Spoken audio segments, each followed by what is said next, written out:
Good evening, humans. Tyrannosaurusmoth here, and tonight we're taking a look at the Biochemical Universe Series B.O.W. Evolver figure from the Patriot Studio. The question is this the big-brained, giant-tongue monster figure from a seminal survival horror franchise figure that we have been waiting for? Well, let's talk about that. Let's do this. Aesthetically speaking, this figure looks spectacular, and just they've kind of nailed every note without, again, it kind of being official. So just like even just the stature of this thing, like looking at the basic form, like the kind of bulbousness of the hips, if you will, and the delts does fit with the fact that this is a creature that definitely bounds and kind of leaps and all that, and yeah, just it looks right. As much standing up as it does hunched down, and hunched down is obviously where you want to see it, and it can get there, and we'll get over that more in a couple of sections. But in terms of details, like coming into just the head sculpt, and that brain is done beautifully, just gorgeous sculpt. Love the mix of washes and glosses, and probably not any dry, maybe a little dry brushing, I don't know. I'm not entirely familiar with the painting process yet, as I haven't done a ton of customs, but I mean they've really got a great look going on here, and just it looks very, very realistic, and that continues on to the mouth, and we got some very nice teeth sculpt, and very nice gradient from the gray into the yellow on the teeth. And I can't get too close, unfortunately, because again, I use my phone, not an actual camera, so you can see there, and that hole there is actually where the tongues go. I just don't have them in at the moment, but you can see some very, like the paint just all the way through, all the way to the back of the head, just everywhere. Detail, just you can't miss it.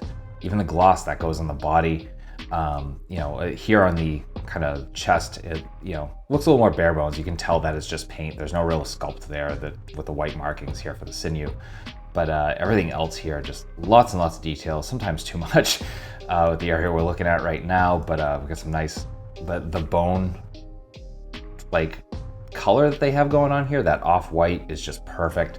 We come onto the back, and this back of the rib cage with the spine, and just all of that is, I think, pretty much like pitch perfect in terms of getting that depth and that kind of almost gross just look of, viscera. I'm not viscera because it's not guts, but the just blood into bone, and just they really captured it really well here. And then the arms do have a little more sculpt on that kind of white piece. So yeah, definitely more going on. Coming on to the hands. The hands are probably my favorite part.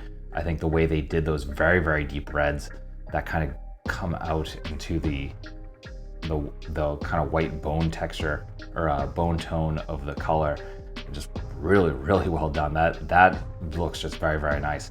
So overall, it's just a beautiful, beautiful figure. Not too much to speak of when it comes to accessories here, but there's not much to do. I mean, this is a living, killing machine. So, just speaking with hands, I guess first we get those first ones that we looked at in the last section. So just these splayed out kind of general use hands, just sculpt and paint all around. They did not spare any sense of detail. And then we get these slightly more grasping clawed hands.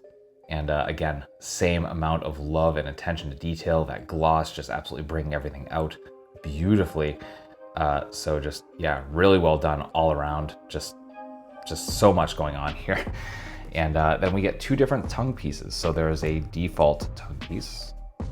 I bring up here, very, very short. They got the gloss perfect on these.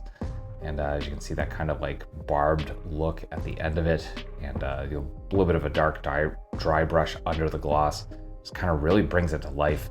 So just really, really cool. And as you can see, there's just a little bit of a nub there to plug into the back of the kind of tongue joint, if you will. And then we get the extended tongue, and this is not bendy or anything like that. It is a kind of standard sculpt, but it is pliable, so it can move around a little bit. And as you can see, just same amount of detail, just like beautiful paint all around. That gloss really bringing it to life. We can see that barbed end as we saw on the shortened one. So just really good stuff all around, and that's accessories.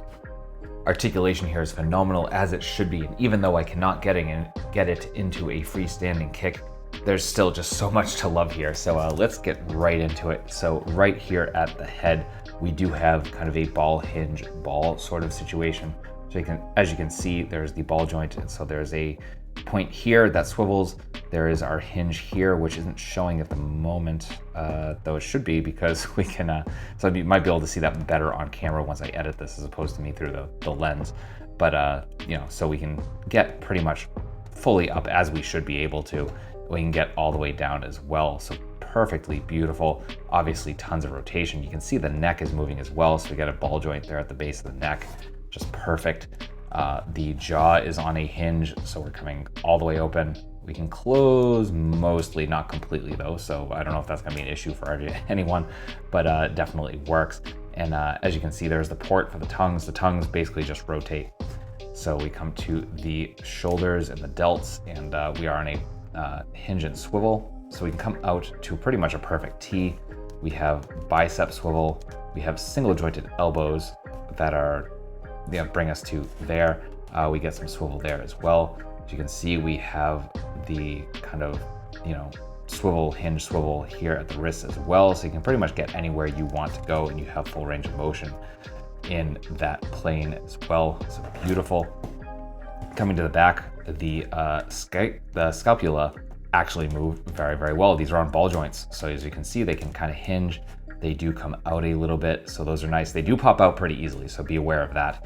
But having those move out of the way of the arms really allows you to get some pretty crazy motions going on here. So that is fantastic, and cannot believe they thought of that. That is commendable on their behalf. So then we come to the diaphragm. We do have a ball joint. You can possibly, it's a little dark in there. But as you can see, it comes all the way around. Mine is loosened up a little bit since I've opened it up out of the box. It's a little sad. I can probably tighten that up though. And still definitely holds in any position you put it in. So no complaints there. So there's our crunch. And not so much an arch back as much as a kind of straightening of the spine. Then we come down to the hips. And straight out, we're coming this way, but if we rotate the hip a little bit, we're coming into full splits. So that is beautiful.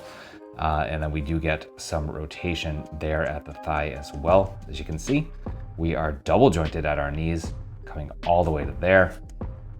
And then we come to the feet, and same with that hinge swivel hinge.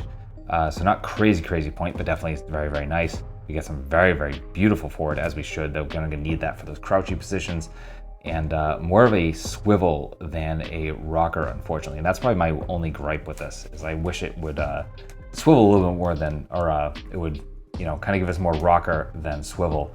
But in any event, just some fantastic articulation. Getting into size comparisons, here they are with a couple other muscular beings. With some Hasbro and some Mattel. With some imports, with some other monsters, finally with an articulated icons Oni, and yours truly in human form as a Valorverse Action Force figure. So my final thoughts on the Biochemical Universe Series B.O.W. Evolver figure from the Patriot Studio is that this is just an absolutely fantastic figure, a work of art, and just so much good stuff going on here that we would not have otherwise seen probably from first party. I cannot recommend this enough. It's incredible that we are at a time where there's a bunch of companies doing kind of these third party, I don't want to say under the table, but it seems kind of close to that.